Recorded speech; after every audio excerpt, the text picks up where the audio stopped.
Hello, good people. Welcome to the Scroll Report for May 2025. Did you have a good May 2025?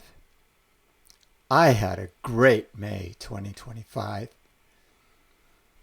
It might have been a little disappointing if you were a sports fan in May, especially if you were a Washington Capitals hockey fan or Maryland Terps men's lacrosse fan, or a Knicks fan or Celtics fan. Myself, this year I'm an Indiana Pacers fan, so I'm still pretty geeked. See how this weekend goes.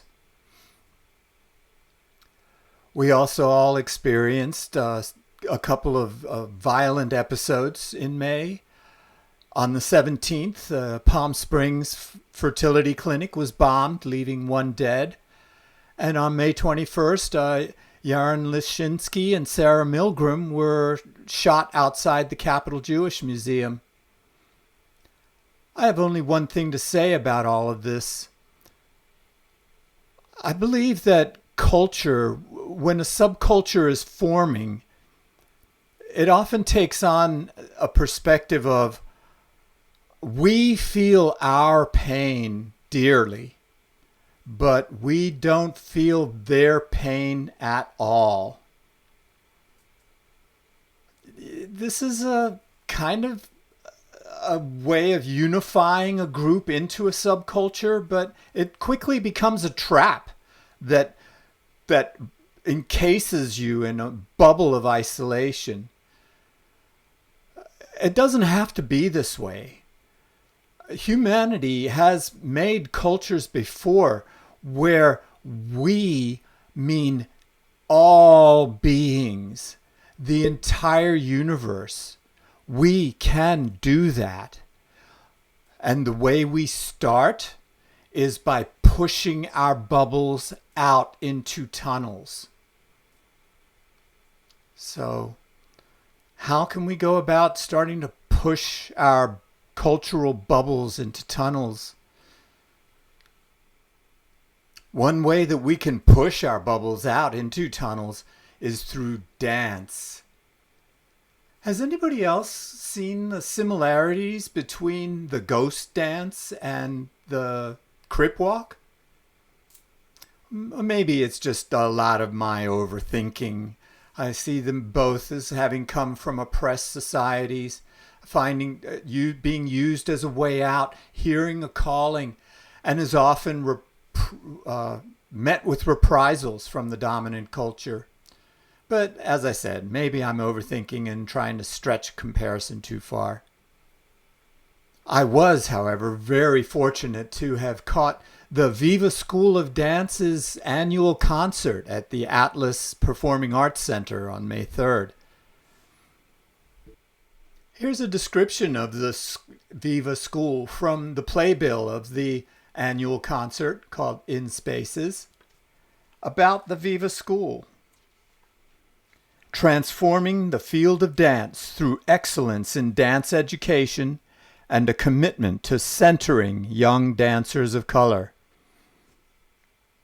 The VIVA School of Dance is a haven for naturally gifted students to fearlessly nurture their talents in community with others who see their limitless potential. Located in Washington, D.C., the school centers young dancers of color, ages 6 to 18, in a progressive model of dance education that merges world-class training and leadership development to cultivate the creative leaders of tomorrow. Supported by a community of artists, educators, advocates, our young artists develop as brilliant movers and distinct thinkers, gaining acceptance into the nation's top collegiate dance programs and conservatories. The VIVA School stands apart as a full merit scholarship program. I've posted some of the dance routines from that show on my channel. Look for the playlist on my YouTube channel or look for the links in the newsletter that comes out next Tuesday. May was also Asian American and Pacific Islander Heritage Month. I celebrated AAPI by studying Vietnam, their cultural impact on the world since their War of Independence.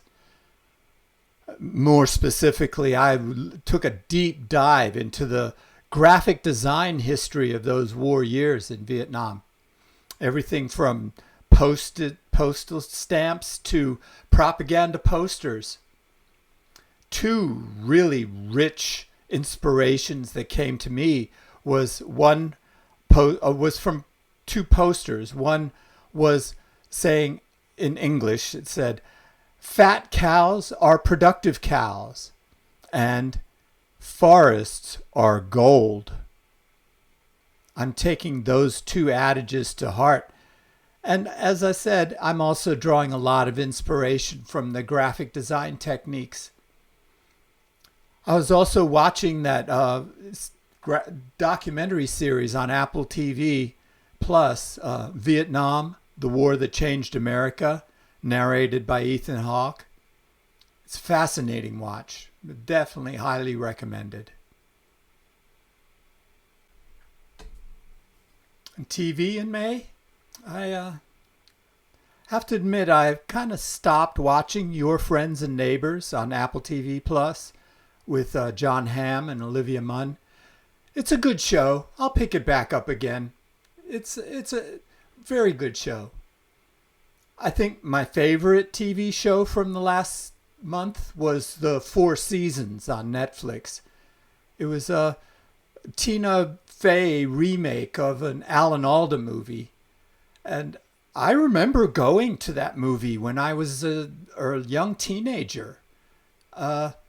It really taught me a lot about relationships and the depth and pain of relationships. I'm happy to say that the limited series, Four Seasons, is very true to that original Alan Alda movie. It was very bittersweet and very deeply analytical of human relationships and how they grow. So definitely, if you haven't seen Four Seasons, the movie, watch the series. And Ms. Fey brought Alan Alda in on the first episode. Was it the first episode? And he looked good. He looked great. It was really good to see Alan Alda still dominating our culture the way he does in his own inimical way. Inimical? I don't know. I also really loved Murderbot. That was also on Apple TV. I can't wait for the next episode. I'm just it's already on my feed. I should go watch it when I'm done here. But there is some bad news. The Wheel of Time was canceled. So this season 3, was that the last season? I kind of feel like it could be, but there's still a whole lot of questions to be answered. And it just reminds me of all of those other sci-fi fantasy series that just never go anywhere, never get finished. Raised by Wolves is probably the one that I really wish would come back. And what was the Golden Compass series was doing pretty good.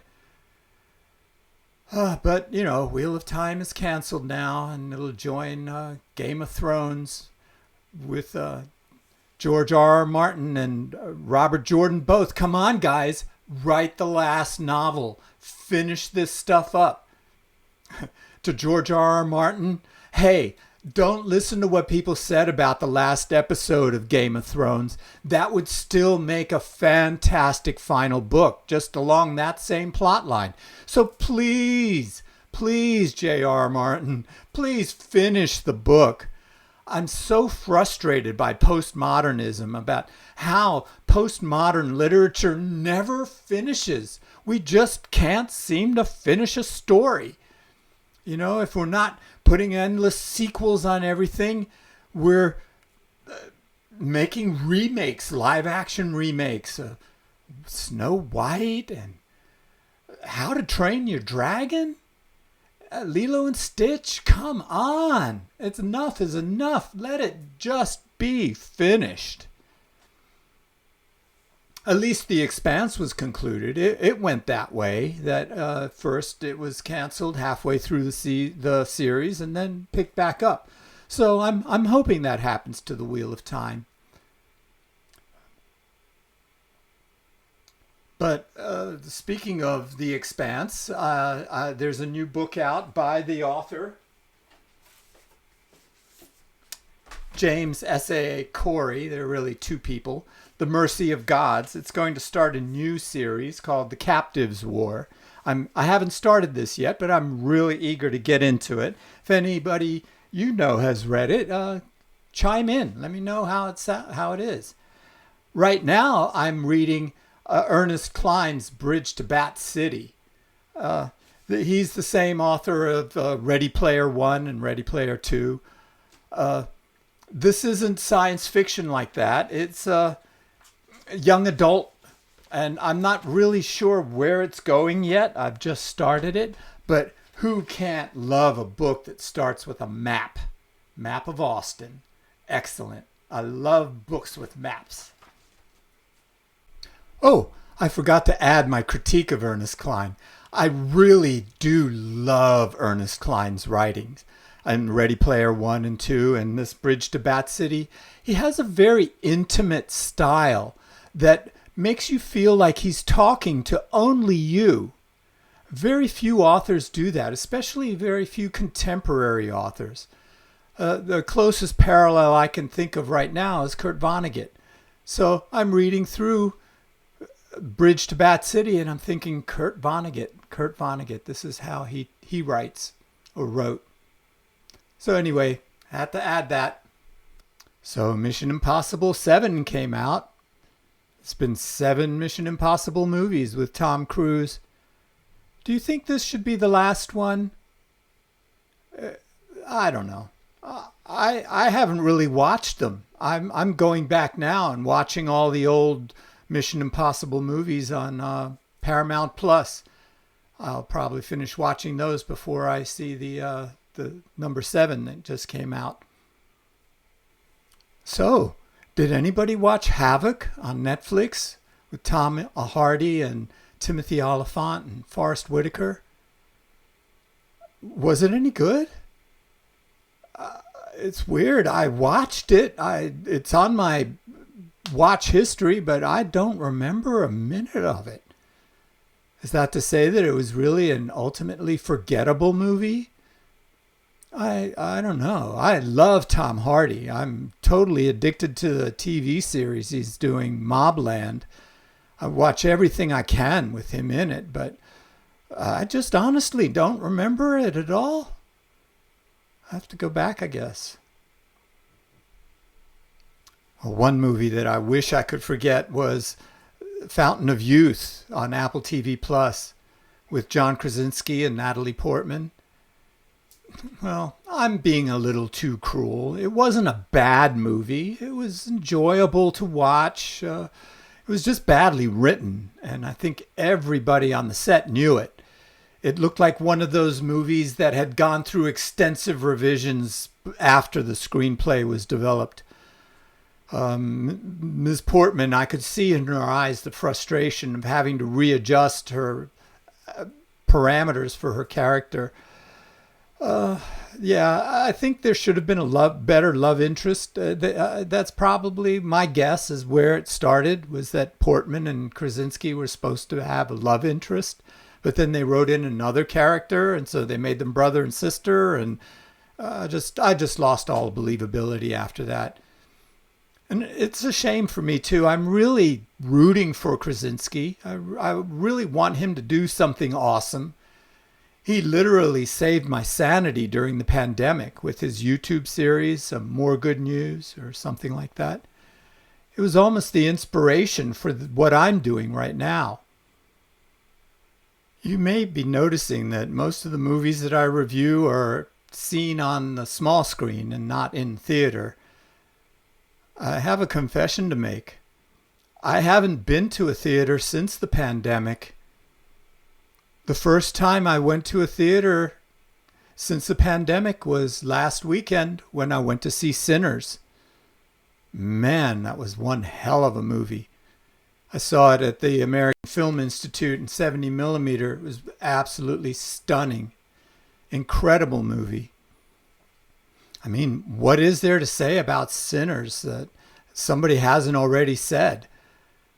I could just say that it was Michael B. Jordan's show.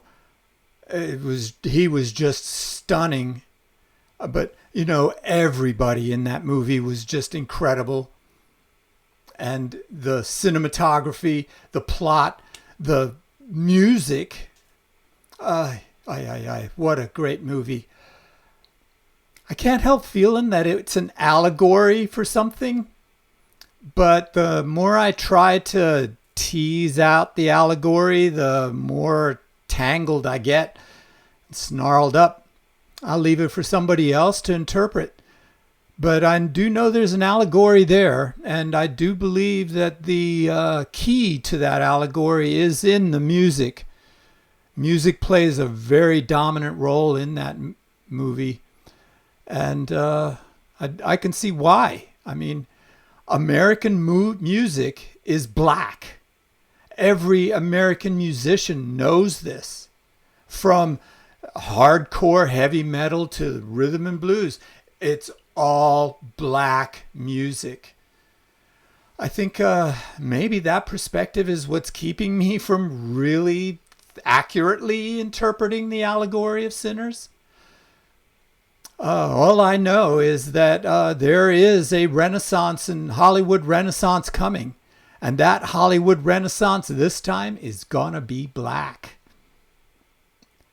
A good insight into how that process is evolving is the Apple TV Plus documentary #1 on the call sheet. Watch that to see a little bit about how really American culture is black culture. And when we express it to the world as that, the world listens, steps up and listens. Well, hey, I might not be able to talk much about Sinners, but there's one thing I can and should talk more about, and that is race. That's my job as a melanin-deprived citizen, to consciously discuss it with others of my ilk. And it's only my responsibility. But I am thankful for the people who are helping me with this conversation. Most specifically, this last month, I've been watching interviews with Stephanie Lee, a professor of African American Studies at Duke University. She's written a book called Ugly White People, Writing Whiteness in Contemporary America. It's basically a literature review of what white people write about white people. And one of the things that really struck me is how she illustrates how ephemeral a lot of the things that we believe really are. She uses J.D. Vance's Hillbilly Elegy as an example about how there were some very stark insights into the plight of white Americans, and once the author came to power, completely abandoned them. And she's noticed in this literature review how malleable white people's values really are when they're under stress or pressure, or they like the Central Park lady or something like that, you know, somebody who ordinarily wouldn't be racist will pull out the race card when it's expedient, and will abandon their values when it's popular, such as all this anti-CRT and Project 1619 backlash and anti-DEI and everything. All I can say to that is bring it on. You know, we don't need that stuff taught in the schools to know how true it is. We'll learn CRT in the streets where we will learn it right. So, you know, you're only helping us by not talking about it. Well, in all fairness, I haven't actually read Professor Lee's book yet. I'm looking forward to reading it next month, though. And I apologize if I misinterpreted anything or misspoke on any issue there. Anyway, on the bright side, two former slave plantations were burned to the ground this month through no human intervention at all. First, there was the Nottoway House in Louisiana. That place was actually used as a theme park for people who wanted to cosplay the antebellum days. So, good riddance. And the Kalorama Park house used to belong to slave owner John Little, who owned a woman named Hortense Prout, who attempted to escape from his plantation and was thrown in jail and subsequently returned after, I should say, that Abraham Lincoln had signed the Proclamation of Emancipation for the city of the District of Columbia. So, yeah, it's that house actually burned down twice. It's the current residence of the Secretary of the Navy. Guess he was out one night learning about the Navy, and the house burned down. Thankfully, he's okay. Nobody was hurt in either circumstance. So, I get to cheer that a little bit. Yeah. Oh, hey, did you hear that now gingers are black? According to a TikToker, content creator, who asserts that gingers are black with no more evidence than a red herring about the COVID vaccine, that gingers are now black. And apparently the ginger community is taking this on with full-throated approval. It's outrageous. But to me, it's a little cringy. It's almost giving off a Get Out vibe, don't you think? Yeah, so would you agree that things are pretty chaotic? Bordering on anarchy, maybe? Is that a little bit too much? But I just want to relay an anecdote. When I was in college, my advisor had a saying that he always told me, that in a state of anarchy, the courts are very, very busy. I thought that was hilarious at the time. But I'm seeing the courts being very, very busy. Twitch streamer Hassan Piker is going to court now for being detained after leaving the country and coming back. Poor old Theo Von. He's not going to court, but he's being tried in the court of popular opinion. It's very interesting to see how it plays out. Meta and the FTC have been at court and had just wrapped up their antitrust case. We're currently awaiting Judge Boasberg's decision on whether Meta, that owns Facebook, Instagram, WhatsApp, and who knows what else, is a monopoly and needs to be broken up. And there's also the Nintendo versus PlayPal court case going on, where Nintendo is trying to own copyright on a game mechanic. So I guess I'm editorializing already and saying I really hope they don't make a precedent that game mechanics can be copyrighted. But as hard as the courts are working, maybe our law enforcement isn't. I don't know. Or they are, maybe. I saw a question, could 2025 have the lowest murder rate ever recorded? Many cities are recording the lowest murder rate ever. But perhaps they're just not reporting it? So a lot of crime statistics are going unreported now. So it's still hard for me to tease out the actual truth of that. All right, enough of that. Let's end this month's Scroll Report on a high note with some music news. The Billboard American Music Awards awarded Janet Jackson an Icon Award and Rod Stewart a Lifetime Achievement Award. The ceremony was hosted by Jennifer Lopez, who gave a really great medley of current hits music. And Janet Jackson's performance was stellar. Rod Stewart's was just fantastic. Amazing to see him at 80 years old. And Gloria Estefan, too. Just loved her. Did I pronounce her name right? Gloria Estefan. I just love that lady. She's been in my heart for so many years. God bless her. There was also the Polar Music Prize awarded this year to Herbie Hancock, Queen, and Barbara Hannigan. I'm really pleased to see that recognition. And lastly, I caught a performance with Billy Strings and Bob Dylan at the Outlaw Festival. Fantastic rendition of All Along the Watchtower. Just way to go. Excellent month. Really loved living through May. I'm looking forward to June. And I'm really looking forward to sharing everything that I've scrolled through. Thanks for your eyes today.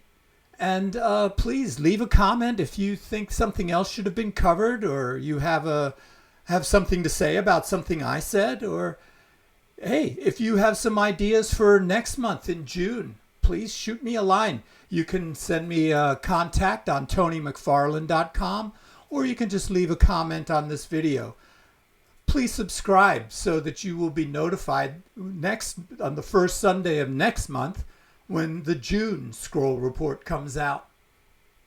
Thanks again, and have a great month. Bye.